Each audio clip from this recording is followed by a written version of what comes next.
ओम श्री साई नाथाय नमः।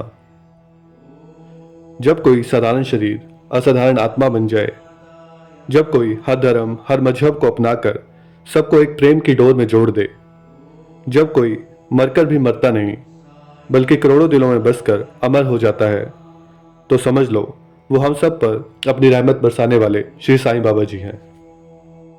साईं बाबा एक ऐसे संत जिनकी कृपा से अनगिनत लोगों के जीवन में प्रकाश फैला और आज भी उनकी कृपा उनके करोड़ों भक्तों पे पहले की तरह बरस रही है।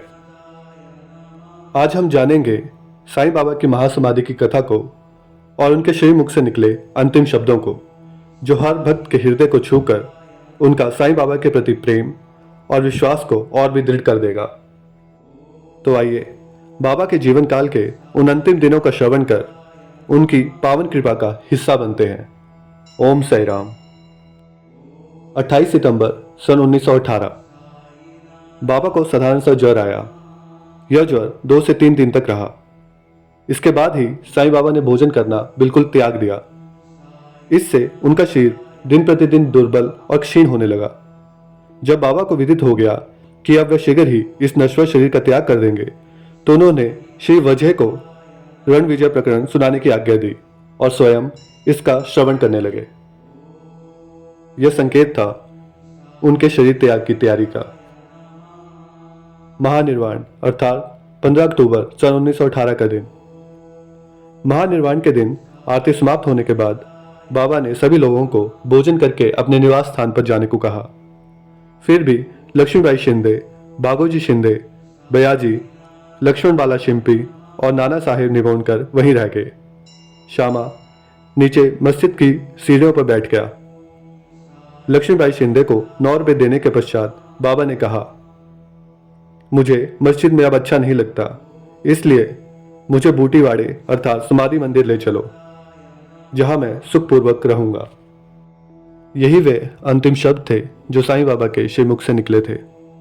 इसी समय बाबा बाया जी के शरीर की ओर झुक गए और अंतिम श्वास छोड़ दी। बाबा ना तो नीचे लुढ़के और ना शैया पर लेटे। अपने ही आसन पर शांतिपूर्वक बैठे हुए, दोनों हाथों से दान देते हुए उन्होंने यह मानव शरीर त्याग दिया।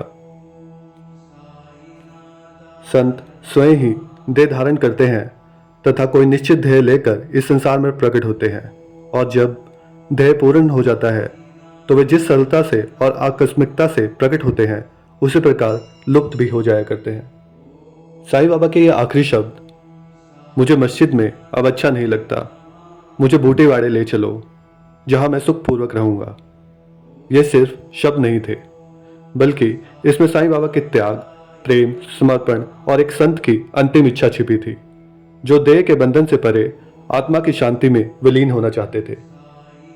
और कहते भी हैं, जो संत जहां चाहता है वहीं उसे विश्राम दिया जाए। बाबा की इच्छा अनुसार उन्हें बूटीवाड़ा में समाधि दी गई। यह स्थान आज समाधि मंदिर के नाम से प्रसिद्ध है, जहां लाखों भक्त दर्शन के लिए आते हैं। इस तरह 15 अक्टूबर 1918 को दोपहर 2:30 पर साईं बाबा ने अपने नश्वर शरीर का त्याग कर दिया और अपने भक्तों के कल्याणार्थ बूटीवाड़े अर्थात समाधि मंदिर में सदा के लिए समाधिस्थ हो गए। और इसी समाधि मंदिर से आज भी वे अपने भक्तों की पुकार सुनते हैं, उन्हें मार्ग दिखाते हैं और उनकी रक्षा करते हैं। बाबा ने कहा था, मैं यहाँ केवल मिट्टी नहीं ऊर्जा बनकर रहूंगा, और यही हुआ। आज भी समाधि मंदिर में भक्त जाते हैं और बिना कुछ कहे सब कुछ पा लेते हैं, क्योंकि यह सिर्फ एक समाधि नहीं है, वहां है एक जीवित उपस्थिति, एक अदृश्य प्रेम और साईं बाबा का यह आश्वासन कि मैं अपने भक्तों की रक्षा के लिए कहीं भी दौड़ा चला आऊंगा। बाबा ने जो कहा वो आज भी उतना ही जीवंत है। श्रद्धा रखो, सबूरी रखो। जो साईं में विश्वास करता है उसकी रक्षा स्वयं साईं करते हैं।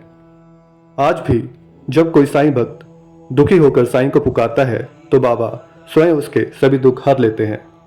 जब कोई मंदिर के द्वार पर सिर झुकाता है तो बाबा उसकी हर प्रार्थना सुनकर उसे पूरा करते हैं, क्योंकि साईं बाबा कभी कहीं गए ही नहीं, वो तो बस हमारे दिलों में समा गए हमेशा के लिए।